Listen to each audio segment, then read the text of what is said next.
ರಾಷ್ಟ್ರದಲ್ಲಿ ಏನು ಅತ್ಯಂತ ಘೋರವಾದ ಅಪರಾಧ, ವಿದ್ಯಾರ್ಥಿಗಳಿಗೆ ನೀಟ್ ಪರೀಕ್ಷೆಯಲ್ಲಿ ಇವತ್ತೇನು ಪೇಪರ್ ಅನ್ನ ಲೀಕ್ ಮಾಡಿ ಇವತ್ತು ಅನೇಕ ವಿದ್ಯಾರ್ಥಿಗಳಿಗೆ ಸಾವಿರಾರು ಲಕ್ಷಾಂತರ ವಿದ್ಯಾರ್ಥಿಗಳಿಗೆ ಅನ್ಯಾಯ ಮಾಡಿರುವಂತ ಈ ಕೇಂದ್ರ ಸರ್ಕಾರ, ಇವತ್ತು ಈ ಕೇಂದ್ರ ಸರ್ಕಾರ ನಾಚಿಕೆ ಮಾನ ಮರ್ಯಾದೆ ಇಲ್ಲಾರದಂತ ಸರ್ಕಾರ. ಕೇವಲ ಒಬ್ಬ ಶಿಕ್ಷಣ ಸಚಿವನಿಂದ ಆದಂತ ಈ ಘಟನೆಗೆ ಮನೆಯನ್ನ ಹೊತ್ತು ಅವರನ್ನ ತಕ್ಷಣ ರಾಜೀನಾಮೆ ಕೊಡಬೇಕಾಗಿತ್ತು.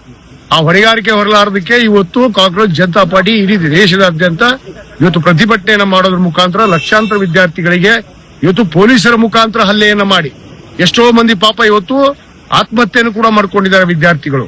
ಅವರ ನೋವಿಗೆ ಸ್ಪಂದಿಸದೇ ಇರುವಂತ ಒಂದು ಬಂಡ ಕೆಟ್ಟ ಸರ್ಕಾರ ಇವತ್ತು ದೇಶದಲ್ಲಿ ಯಾವ್ದಿದೆ ಅಂದ್ರೆ ಅದು ನರೇಂದ್ರ ಮೋದಿ ಸರ್ಕಾರ. ಆ ಧರ್ಮೇಂದ್ರ ಪ್ರಧಾನ್ ಅವರಿಗೆ ತಕ್ಷಣ ರಾಜೀನಾಮೆಯನ್ನು ಕೊಡಬೇಕು.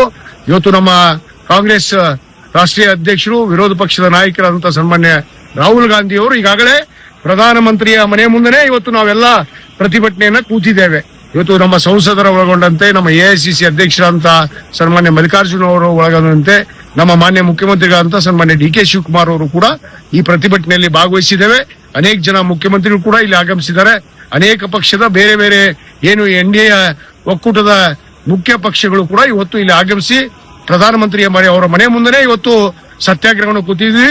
ಧರ್ಮೇಂದ್ರ ಪ್ರಧಾನ್ ಇವತ್ತು ರಾಜೀನಾಮೆ ಕೊಡೋವರೆಗೂ ನಾವು ಬಿಡಲ್ಲ, ರಾಜೀನಾಮೆ ಕೊಡೋವರೆಗೂ ನಾವು ಇಲ್ಲೇ ಕೂಡ್ತೀವಿ ಅನ್ನೋ ಒಂದು ಮಾತನ್ನು ಗಟ್ಟಿಯಾಗಿ ಹೇಳಕ್ಕೆ ಇಚ್ಛೆ ಪಡ್ತೇವೆ. ಪೊಲೀಸರು ತಮ್ಮನ್ನ ಅರೆಸ್ಟ್ ಮಾಡ್ಕೊಂಡು ಹೋಗಿದ್ರು ಅಂತ ಪೊಲೀಸರು ಈಗಾಗಲೇ ನಮ್ಮನ್ನ ಅರೆಸ್ಟ್ ಮಾಡಿಕೊಂಡು ಸ್ವಲ್ಪ ದೂರದಲ್ಲಿ ಹೋಗಿ ನಮ್ಮನ್ನ ಬಿಟ್ರು. ಈಗಾಗಲೇ ನಮ್ಮನ್ನ ಎರಡೆರಡು ಬಾರಿ ಅರೆಸ್ಟ್ ಮಾಡೋದು ಅಂದ್ರೆ ಪೊಲೀಸರ ದಬ್ಬಾಳಿಕೆ ಎದ್ದಿದೆ.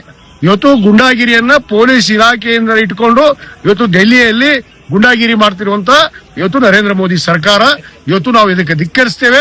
ಇವತ್ತು ನ್ಯಾಯ ಸಿಗೋವರೆಗೂ ನಮ್ಮ ಹೋರಾಟ ನಿಲ್ಲಲ್ಲ ಅನ್ನೋ ಮಾತನ್ನು ಬಹಳ ಸ್ಪಷ್ಟವಾಗಿ ಹೇಳಕ್ಕೆ ಇಚ್ಛೆ ಪಡ್ತೇನೆ.